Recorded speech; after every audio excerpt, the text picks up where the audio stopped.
Hello guys, good afternoon. For today's vlog ay magluluto tayo ng adobo ng baboy. So, ngayong panahon po ay medyo masama po ang ating panahon dito sa lalawigan ng sa lalawigan ng Marinduque. Dahil po may nagbabantang bagyo dito ngayon. Ganyan din sa buong Marinduque. Si Aghon.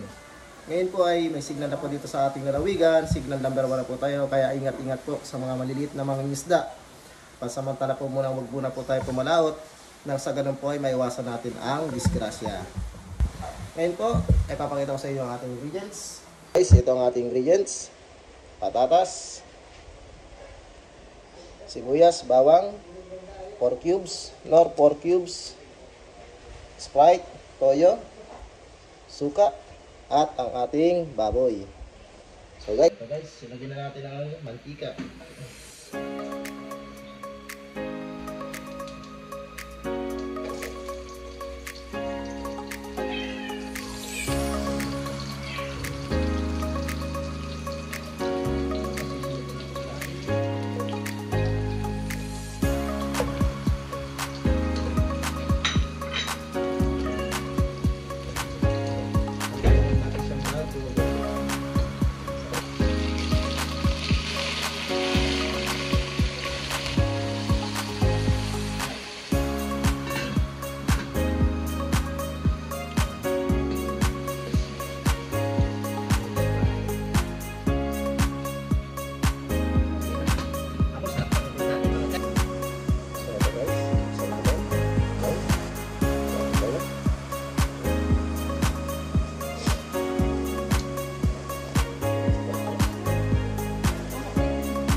Guys, luto na ang ating adobong baboy.